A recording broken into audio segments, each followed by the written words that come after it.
pretty much plans I have for the car long term and short term. So I'm in traffic right now, headed to work, so I take the car to work this morning.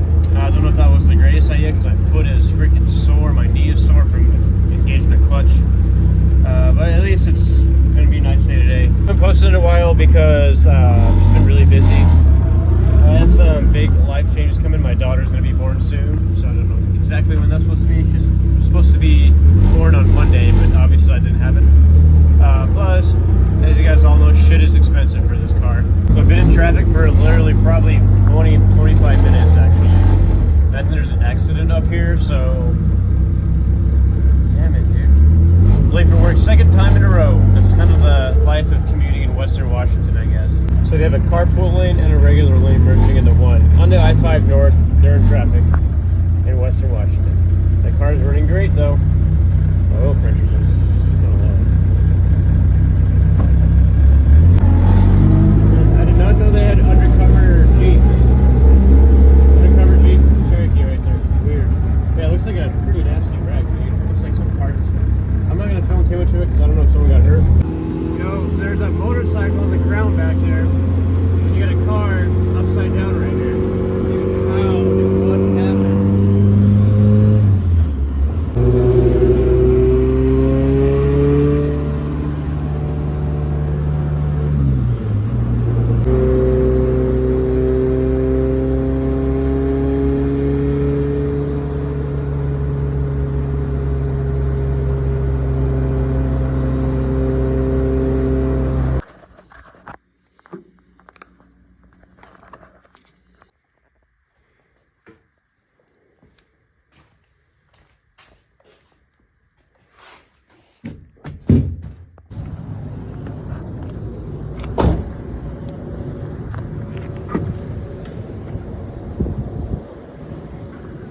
Truck up first and then hold it up so it stays open. Don't cut your truck, kids, just to save an extra 2 pounds.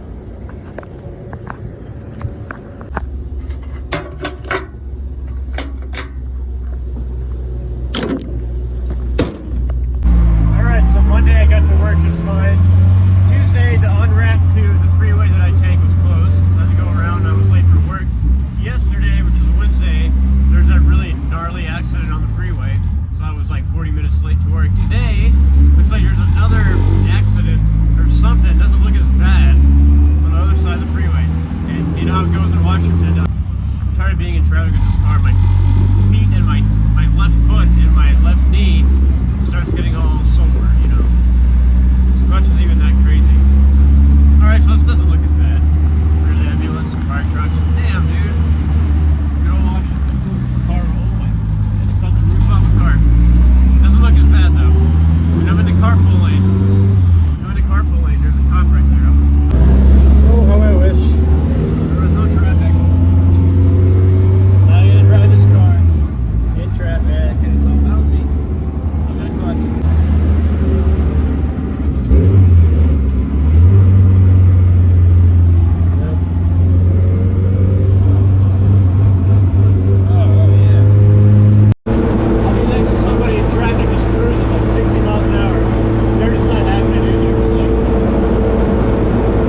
a week later, so from the previous footage. The reason why it's been so long is because my daughter finally arrived. So I'm really excited about that. With that said, these videos, I'm going to try to get them out as fast as I've been doing. Still got the car behind me. So this video, I kind of want to talk about, you know, obviously we're not selling the car, right? So I don't plan on getting rid of this car. I put so much money into it. I'm not getting anything out of it in return. The little thing that I want to go over is like what we're going to do to the car. Still going to all-wheel drive, and I still have these trailing arms, these all-wheel drive trailing. Come on, focus camera. Sitting on the ground still. Those have to go in next. Before we do that, I would also like to get the wheel bearings and the hubs ordered for my Integra spindles, knuckles, whatever you want to call them. I'm used to calling them knuckles. So that way I can throw all these suspension stuff on the car, get the car aligned, and call it a day with that stuff. So I also want to figure out the exact ride height that I want for the all-wheel drive stuff. So it might even be, it might be after I get the axles and so I get the correct angle with that stuff. Also looking under the car. I went in, reran these fuel lines. I can't really tell, but we used the proper mounting brackets for those for the Dash 8 lines. We got a Dash 8 return and feed. It just looks super janky, so you can see. I'm kind of laying on the ground so I can really point it out. Starts up there, kind of goes. Only one little spot that it's lower than the rest. Shouldn't be that big of a deal. This car's not very low. Okay, so that goes, you know, to the engine, obviously. So anyway, that's pretty much what I got going on for this car. You know, I kind of want. I've been going back and forth, like, what do I do? You know, we have a kid and trying to build a car, and honestly, like, you just kind of persevere through it. It's not easy, exactly. I had some issues personally, you know, it's a big change, and I miss making these videos. I miss driving this car whenever I want to drive it.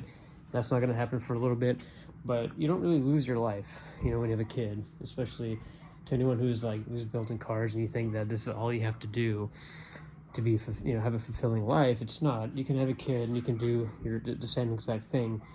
There might be a slight delay on things, like I can't just go out with the car and cruise whenever I want. You can just make arrangements with, you know, your wife or your husband or, you know, whoever's watching this video. Make good arrangements and you should not have any issues. So for us, we kind of respect each other's like hobbies or passions, and we just take turns watching her, and that's the plan for the future. Right now she's only a week old, so we're just kind of at home. Another thing is the rear diff mount. I did decide to go with Hub City Performance because you know, kind of want the real deal. I kind of want something where bolts aren't mismatched, stuff fits properly. For anyone who wants to use like PLM or Jack Spania or whatever like that, you know, you save money, you save a lot of money, but I just would rather get the real deal, call it good, get the proper hardware, and get good quality stuff, especially the LCAs. The bushings and all-wheel drive LCAs is what I'm talking about. The Hub City ones are just better quality bushings. They won't mess up on you. I've heard some stories about like the, you can say like the knockoff brand bushings. They're not lasting as long, and I don't want that happening. This car it means too much to me. I also had an issue with Jack Spania. The shifter, I had to do some slight modifications, not a big deal. And I had an issue with what I thought I had an issue with the traction bar. I had messaged Jack Spania about it. I told him, you're already selling me junk, basically, what I told him. I apologize for it because I was wrong.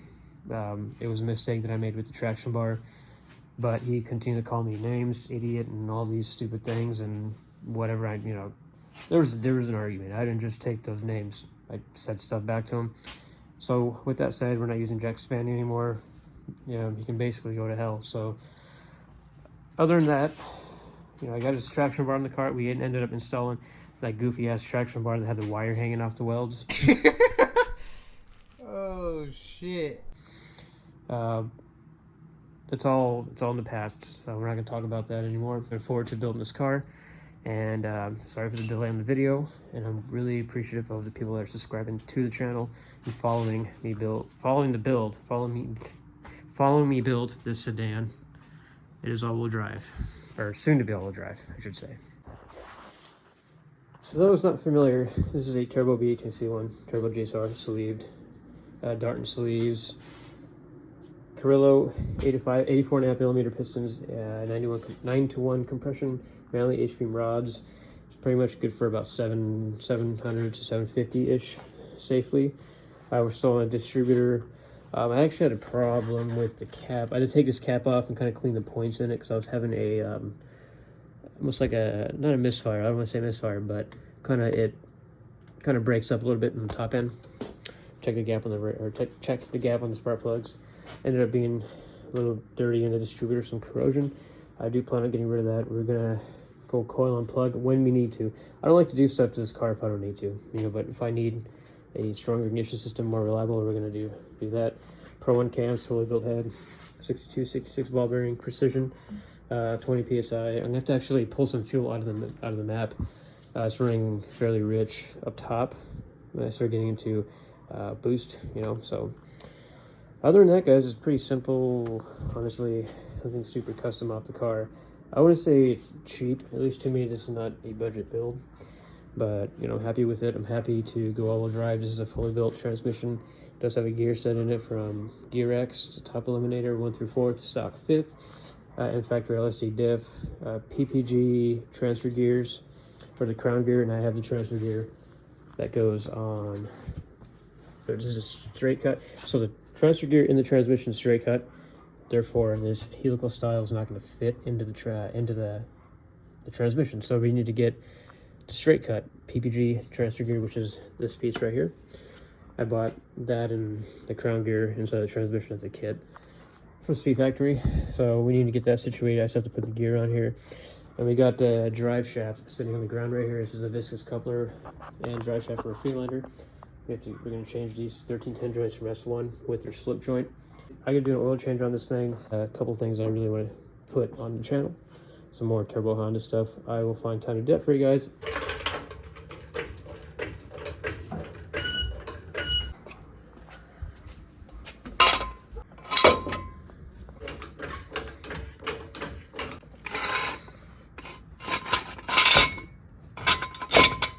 Alright, simple oil change. I gotta go get a filter. It's kind of hard to do oil change without a filter. I gotta dump my containers out in the trunk of my car. It's full of milk. Man, things are different with the kid around when you're building a race car. You just gotta, it's a challenge, dude. It's only been a week. It's only been a week, and I'm getting my ass beat. Feels like it. The past night or two they've been smoother. I guess anyone building a car and raising a baby, or anyone, I got a lot of respect for some buddies who have kids and who went through this, and they also have some nice cars, worked hard, get both things done. I'm not gonna pretend like it's easy. Beginning to think that changing the whole thing changing the diapers is like the easy part. It's easier than the rest of it, seems like. But it's gonna be worth it. A couple months, she starts calling me dad or whatever. A few months, dude, it'll be worth it. Can't be scared to have a kid because you think you gotta get a YouTube channel running and you gotta run a business and all this that. It's just not as fulfilling. If you have a kid, you can still. If you can't do both, then that might be a problem. You gotta work hard if you want both of it. I'm not gonna give up my race car because I have a kid. A lot of people do. I want both, so therefore I'll be working overtime. Let's just get this filter, get back to the house, get the car back on the ground, and that's gonna be good. So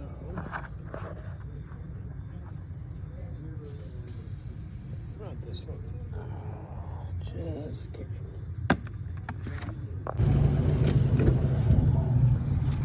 Alright. Mobile one for the win. This car looks so clean when there's no lights on it. There's the traction bar. Didn't have a video on that, but it's that junk ass brand. And the leaks fresh. This gets all changed. Thing isn't bad.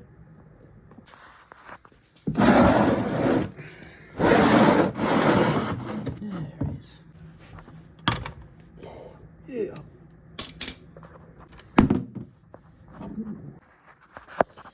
Got the old pressure washer removed. It's crazy how like the littlest things like that.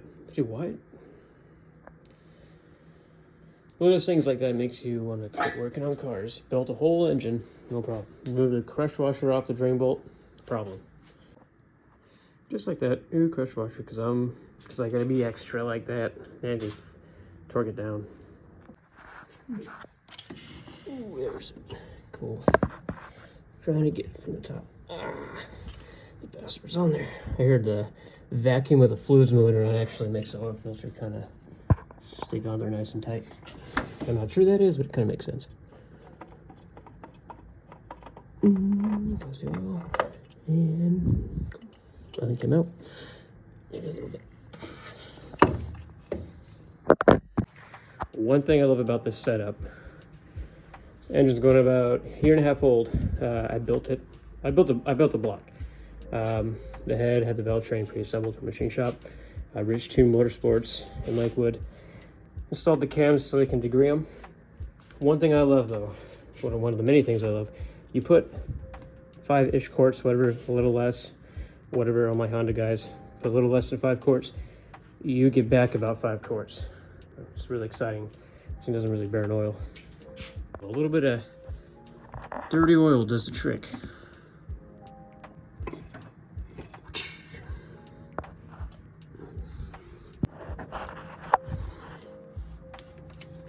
Oh, fail, man.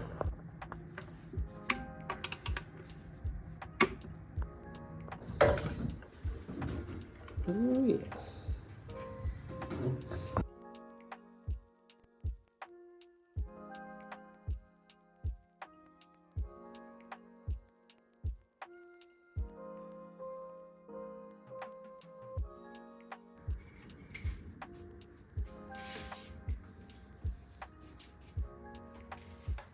That's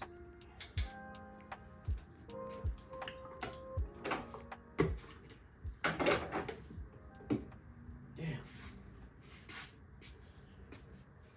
Car just shotgun this oil. Oh, you can't even tell. That looks good to me. Boom. Can you see?